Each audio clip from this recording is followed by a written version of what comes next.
हाय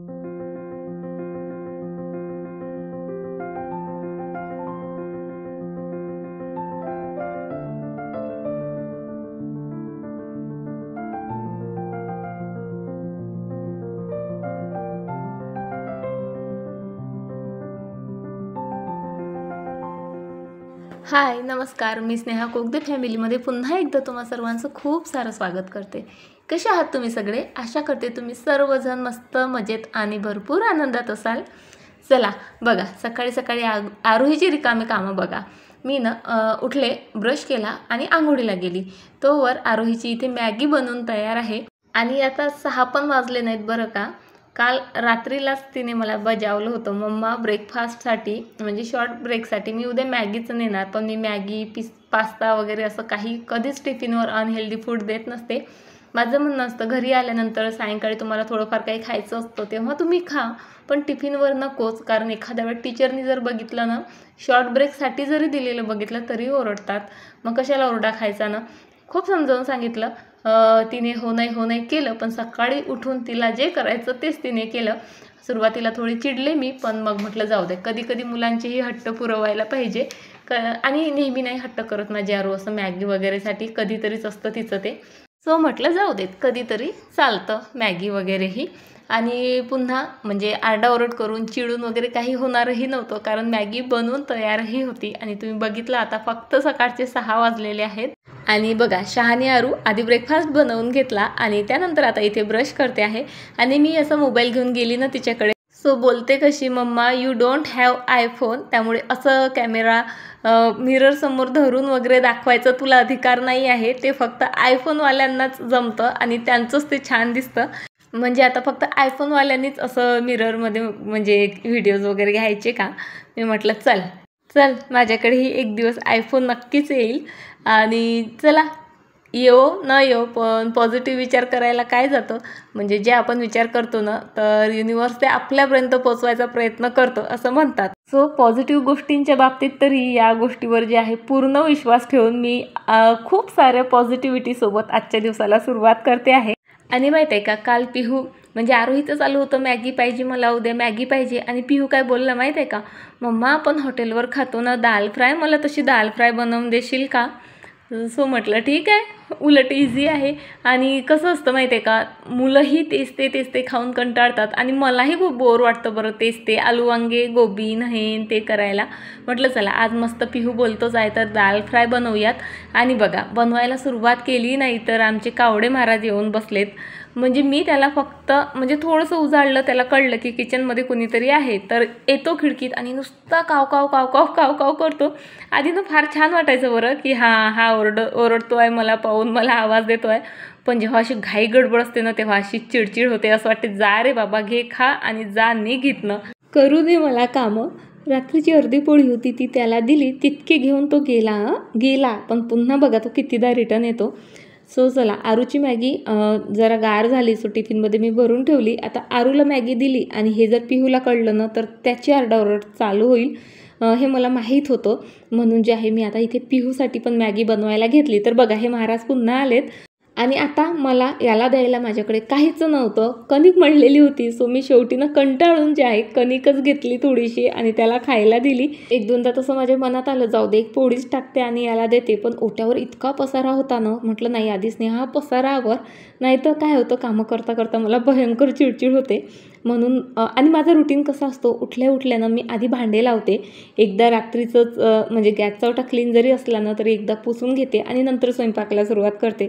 पण आजची स्वयंपाकाची सुरुवात आरोहीने केलेली आहे आणि इतकं मेस करून ठेवलं होतं ना, इवन ही डस्टबिन दिसते तुम्हाला, ती पण तिने वर काढून ठेवली, म्हणजे कांद्याचे टरफलं टाकायला वाकायचाही तिला कंटाळा येतो बघा। सो डस्टबिन आणि तिथेच ते मग तिने कांद्याचे टरफलं आणि बऱ्याचशा गोष्टी, आणि त्यात हा कावडा बघा आता तिसऱ्यांदा तो कणिक घेऊन गेलेला आहे माझ्याकडनं। म्हटलं चला आता शेवटी पोळीच करते आणि याचं पोट एकदाचं भरते। सो पटपट जे आहे आता मी इथे भाजी बनवायला सुरुवात केली आणि सोबत पोळीही। इतकी गोंधळलेली होती ना मी या पसाऱ्यामुळे, या कावड्याच्या कावकावमुळे, का माझ्या लक्षातही नाही आलं बघा की मी तवा गॅसवर ठेवायचा तर पोलपाटच गॅसवर ठेवला। आणि त्यानंतर जेव्हा लक्षात आलं मी इतकी हसली स्वतःवर की काय याचं सांगू। म्हणजे खरंच हा किती मूर्खपणा किंवा वेंधळेपणा म्हणता येईल. तुमच्याच्याने होतं का कधी असं? माझ्याच्याने बऱ्याचदा होतं. म्हणजे कधीतरी तर गॅस ऑन करते, मला वाटतं मी तावा ठेवलेला आहे, पोळी टाकायला जाते तर तावाच ठेवलेला नसतो. आपण म्हणतो खरं की आपण बायकांना टास्किंग करत असतो, पण या मल्टीटास्किंगच्या नादातनं बऱ्याचदा आपल्याकडनं बऱ्याच चुका होतात, की तिला तर चटके लागतात आणि बऱ्याचशा गोष्टी असतात.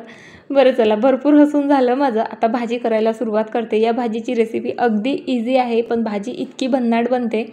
बघा, मी तेल गरम केलं छान, आधी हिंग घातला, त्यानंतर त्यामध्ये थोडंसं जिरं मोहरी घातली. ते तळतळलं की भरपूर कढीपत्ता घातला आणि त्यानंतर कांदा घातला. कांदा घातल्यानंतर त्यामध्ये मी जिऱ्याची पेस्ट, अद्रक आणि लसूणची पेस्ट जी आहे ना, जरा जास्त घालत असते. लसूणचा इतका मस्त फ्लेवर येतो डाळीला की कायचं सांगू. सो अद्रक लसूणची पेस्ट घातली आणि आता ते थोडंसं परतून होईस्तोवर मी आता पोळ्या करायला सुरुवात केलेली आहे. आणि सोबत जी आहे माझी भाजी ही बनते आहे. आणि असं केलं ना कामांचं नियोजन, तरच सकाळी कामं होतात बरं का. नाहीतर आधी भाजी करून घेते, नंतर पोळ्या करते, असं तामझाम करत बसलो की झालं, मग मुलांची बस इथे सुटायची. चला, कांदा वगैरे परतून झाल्यानंतर त्यामध्ये मस्त बारीक चिरलेला टोमॅटो घातला. तोही मस्त अर्धवट परतून झाला की त्यामध्ये मग आपल्याला मस्त मसाले घालायचे आहेत. तिखट, हळद, मीठ जे काही आपण घालतो, जिरेपूड, धनेपूड आणि गरम मसाला जरा एक्स्ट्राचा घालत असते मी. सो ते सर्व झालं, परतून झालं की आपण शिजवून घेतलेली डाळही त्यामध्ये घालायची आणि त्यानंतर थोडंसं जे आहे त्यामध्ये पाणी टाकायचं. आणि ही डाळ कशी घट्टसरच असते, त्यामुळे म्हणजे पाणी जरा बेताचंच घालावं लागतं. त्यानंतर झाकण ठेवून मस्त 10 मिनटं जे आहे डाळ शिजवून घ्यायची. आणि त्यानंतर आपल्याला त्यामध्ये ॲड करायचं असतो तडका. आणि तडक्यासाठी ना स्पेशली जेव्हा दाल तडका असेल ना, तेव्हा मी तूप यूज करत असते. सो 1 चम्मच तूप घेतलं, त्यामध्ये थोडासा हिंग घातला, पुन्हा जिरं घातलं आणि लाल मिरच्या घातल्या आणि थोडंसं ना लाल तिखटही घातलं, त्यामुळे ना रंग खूप छान येतो. सो चला, थोडीशी कोथिंबीर वगैरे वरून पेरली आणि इथे माझी मस्त दाल तडका जी आहे बनवून तयार आहे. अगदी हॉटेलसारखी बनते तर बनते आणि चवीलाही तशीच लागते. एक्स्ट्राचा लसूण घातल्यामुळे इतका मस्त लसूणी फ्लेवर येतो ना याला की विचारू नका. चला, कधीतरी खायला ना अशा प्रकारे दाल फ्राय बनवून बघा तुम्ही, खरंच खूप मस्त लागते.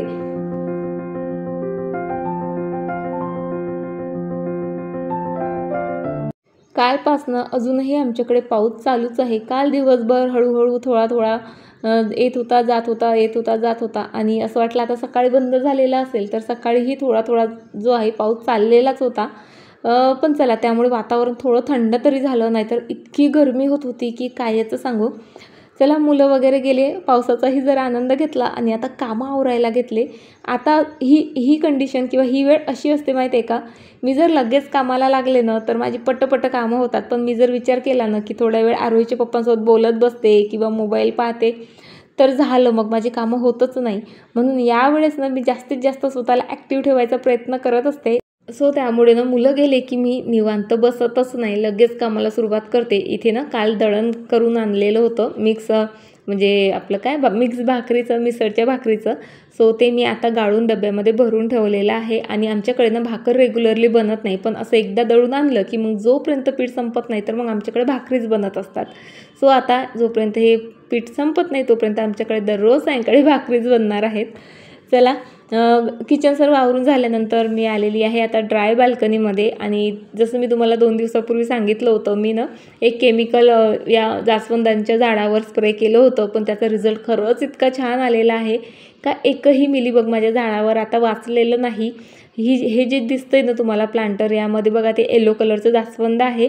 जे मोठं रेड कलरचं जास्वंद आहे त्यावर इतके मिलीबग्स होते का भीतीनं हे प्लांटर मी त्याच्यापासून फार लांब ठेवलं होतं. आणि माहीत नाही मिलीबग्सला म्हणजे जास्वंदाच्या झाडापासून काय प्रॉब्लेम आहे. त्याच्या बाजूला सदाफुली आहे, दुसऱ्या साईडला कलांचो आहे, पण दोन्ही यावर एकही मिलीबग नाही. आणि एक प्लांटर सोडून हे तिसरं प्लांटर होतं ज्यामध्ये दुसरं जास्वंद होतं, यावर मिलीबग्स दिसायला लागले होते. म्हणून मी दोघांना जरा सेपरेट ठेवलं होतं. पण आता खरंच त्या इन्सेक्टिसाईडमुळे आता एकही मिलीबग नाही. माझे दोन्ही जास्वंदाची झाडं आता छान म्हणजे फक्त छान त्यांची ग्रोथ व्हावी आणि हेल्दी व्हावेत यासाठी आता मी प्रयत्न करणार आहे. माझी पूजा करून झाली होती आणि म्हणून फुलं घेण्यासाठी खरं तर मी ड्राय बाल्कनीमध्ये आलेली होती. आणि बघा असं होतं माझं, म्हणजे एखादं प्लांट दिसलं की मग त्याचीच कामं करत बसते आणि जे काम करायचं असतं ते राहून जातं बाजूला. सो चला, आता ही फुलं वगैरे तोडतेत आणि आता सदाफुलीला भरपूर फुलं यायला लागलीत बरं का. खरं तर मागच्या म्हणजे 15 दिवसाआधी मी इतकी म्हणजे टेन्शनमध्ये होती का जास्वंदावरही इतके सर्व मिलीबग्स, सदाफुलीलाही जास्त फुलं येत नव्हती. पण त्यानंतर तुम्ही बघितलंत मी भरपूर त्यांची काळजी घेतली, त्यांना कंपोस्ट काय, NPK काय, DAP काय भरपूर दिलं आणि आता ते मला इतके सर्व फुलं देत आहेत.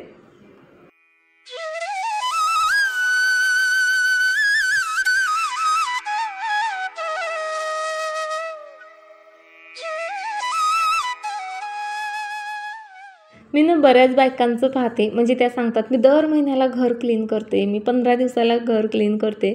पण मी माहिती आहे का, मी रोजच घर क्लीन करते. त्यामुळे जे आहे माझं घर ना नेहमी वेलकमिंग असतं. आपण काय करतो की ठीक आहे नेहमी नेहमी काय क्लिनिंग करायची आपण, म्हणजे ते घर भरपूर घाण होऊन जातो. मग एका महिन्यानंतर काय करतो, सकाळपासून जे कामाला जमतो तर सायंकाळपर्यंत नुसतं घरच क्लीन करत राहतो आणि स्वतःला भरपूर दमवून घेतो. पण मी तसं काही करत नाही. मला जिथे जाळं दिसलं की लगेच माझा झाडू हजर असतो, लगेच ते जाळं काढते, कुठे धूर दिसली का लगेच पुसते. म्हणजे मी काय करते, दररोज घराचा एक एक पार्ट, एक एक कोपरा ना घेते आणि तो क्लीन करते. काही नाही, फक्त 5 मिनटं देते मी याला. तुम्हाला खोटं वाटेल, ही जी सर्व क्लिनिंग केली ना मी फक्त 5 मिनटात केलेली आहे. एकही मिनटा एक्स्ट्राचा दिला नाही. सर्वात आधी तर जाळं वगैरे काढलं, त्यानंतर डस्टिंग केलं आणि फक्त जे आहे बेसिनचा एरिया तेवढा क्लीन केला.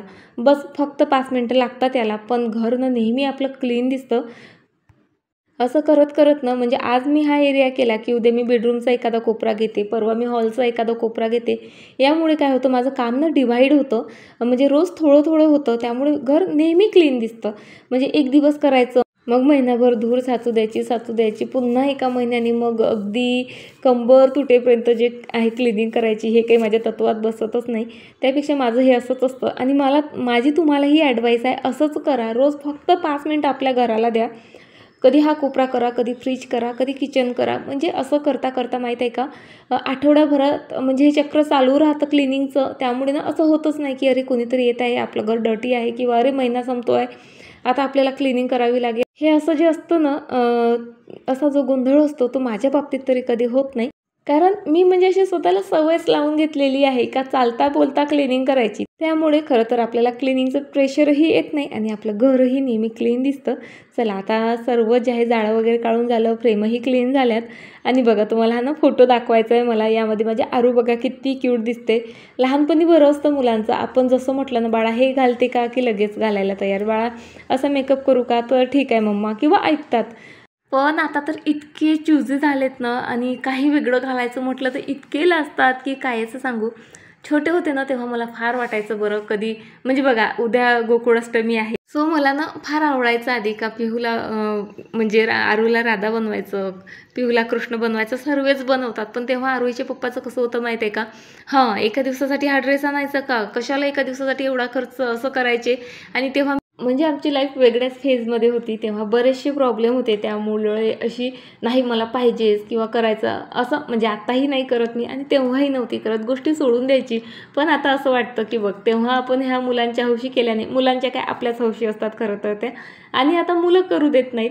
बरं चला, असतात काही म्हणजे काही असतात अशाही इच्छा ज्या अपूर्ण राहत असतात. बरं चला, अपूर्ण इच्छांना तिथेच पूर्ण विराम देते आणि पुन्हा माझं जे क्लिनिंगचं काम आहे ते कंटिन्यू करते. हा काच क्लीन करायचा होता मला आणि जो माझा क्लॉथ होता तो ऑब्व्हियसली खराब झाला असता. कारण ना बघा आरोहीचे पप्पा फक्त जे ॲल्मंड ड्रॉप ऑइल येतं बजाजचं तेच यूज करतात आणि त्या तेलाचं माहीत नाही काय प्रॉब्लेम आहे, तर म्हणजे भरपूर गळतं ते, माहीत नाही हे व्यवस्थित यूज करत नाही का, त्याची सिस्टीम जरा चुकीची आहे ते. सो त्यामुळे या काचावर बऱ्यापैकी तेल असतं.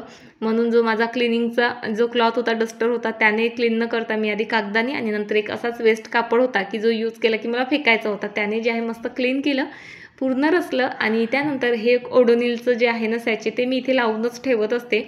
बघा इथे पाण्याचा भरपूर वापर असतो आणि त्यामुळे बऱ्याचदा ना एक विचित्र स्मेल येतो बघा, असा शेवाळला, तो मला आवडतच नाही. त्यामुळे मी इथे पण एक ओडोनिल ठेवत असते आणि पावसाळ्यात खरंच हे खूप जास्त गरजेचं आहे. आणि या सवयीमुळे माहीत आहे का, माझं घर नेहमी क्लीन तर असतंच पण नेहमी दरवळतही राहतं. म्हणजे असं कधी होत नाही की अरे कुबट वास येत आहे किंवा हा विचित्र स्मेल येत आहे असं. आता मी आलेली आहे बाळापूरला. पारजवळच एक तालुका प्लेस आहे आणि जे गोष्टी बाळापूरला मिळत नाही त्या घ्यायला, म्हणजे जर अकोल्यापर्यंत जायची आमची तयारी नसली किंवा छोटी मोठी शॉपिंग असली तर बऱ्याचदा आम्ही बाळापूरलाही येतो. सो आता उद्या जन्माष्टमी आहे, सो त्यासाठी मला कृष्णासाठी ड्रेस, दागिने वगैरे बऱ्याचशा गोष्टी पाहायच्या होत्या आणि सकाळपासून यांच्या मागे लागलेली. सो आता त्यांची एक झोप झाली आणि रेडी झालेत, तर म्हटलं चला होती त्या ड्रेसवरच पटपटपट जे आहे बाळापूरला आली. काही लेस, कृष्णदेवांसाठी ड्रेस आणि छोट्या मोठ्या गोष्टी घेतल्या, फ्रूट्स घेतले. घरी आली आणि पाहते तर काय माझा पिहू स्कूलमधनं आलेला आणि त्याच्या डोक्याला ना मोठं टेंगूड आलेलं. खरं तर सुरुवातीला भयंकर टेन्शन आलं, पण माहिती आहे का, आपण दाखवलं ना किंवा आपण मुलांना बाळा बाबू बाबू केलं ना, तर ते छोटं जरी दुखणं असलं ना मुलांना खूप मोठं वाटतं. त्यामुळे माझं असं असतं की लागलंही ना थोडंफार किंवा जास्तही असलं ना, मी अशी फार जास्त रिॲक्ट होत नाही. माझं असतं हे काय एवढंच असतं राय, लगेच तर ठीक होईल. पण माझ्या विरुद्ध आरोहीचे पप्पा आहेत, ते लगेच हायपर होऊन जातात. चल चल चल याला दवाखान्यात घेऊन जा, असं कर तसं कर. त्यांनाही दवाखान्यात जायचं होतं दाताच्या, सो ते तिकडेच गेले आणि माझ्या मागे हे काम लावून दिलं. आता खरं तर टेंगुळच होतं, पण म्हणजे काही गरज नव्हती तशी तर, पण तरीसुद्धा दवाखान्यात घेऊन गेले नसते तर मग आणखी 4 गोष्टी ऐकाव्या लागल्या असत्या. म्हटलं त्यापेक्षा चला थोडं आपला वॉकही होऊन जाईल आणि डॉक्टर काय म्हणतात तेही पाहता येईल. पण ना डोक्याला मार वगैरे लागला तर उलटी झाली, मळमळ झाली तर टेन्शन असतं. उलटी मळमळ काही झालं नाही तर काही एवढा फरक पडत नाही, कारण जखम वगैरे काही नव्हती, थोडंसं टेंगूड होतं. आणि असे टेंगूड वगैरे असले ना की त्याला मग आपण साजूक तूप जे असतं ना, घरी बनवलेलं म्हणा किंवा म्हणजे गावरान तूप पाहिजे फक्त, सो वनस्पती वगैरे नको. सो ते लावायचं, त्याने बऱ्यापैकी टेंगूड कमी होतं. आणि ही गोष्ट मला माहीत होती तशी, पण तरी दवाखान्यात जाताना एक ताई भेटल्या, त्यांनी पण आठवण करून दिली.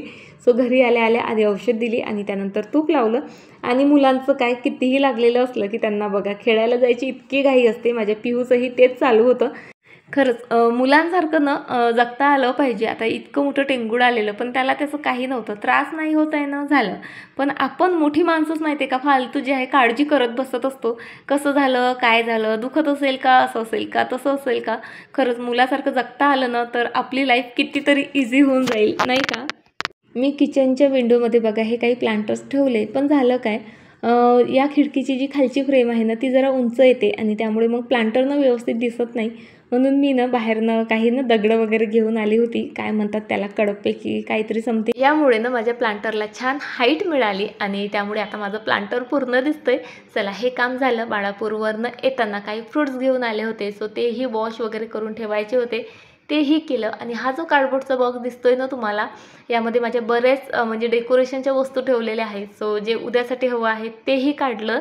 आणि आता ही ग्लूगन जी दिसते आहे ना, म्हणजे इतकी रडून मागितली आरोहीने आणि बघायची काय अवस्था केली. यामध्ये म्हणजे ग्लू निघत नव्हता म्हणून तिने पेन्सिल टाकली आणि ती पेन्सिल त्या ग्लूला तिथेच चिटकून बसली आणि ती काही केल्या निघत नव्हती. सो भरपूर प्रयत्नानंतर जी आहे म्हणजे ती अर्धी खुळून आली, पण निघाली काही नाही, म्हणून ती तसंच ठेवलं. त्यानंतर भाकरी वगैरे केल्या छान. आता जोपर्यंत पीठ आहे ना आमच्याकडे भाकरीच बनणार. आमच्याकडे असंच असतं, म्हणजे डेली भाकरी बनत नाहीत, पण एकदा का पीठ दळून आणलं का ते संपेपर्यंत मग भाकरीच बनतात.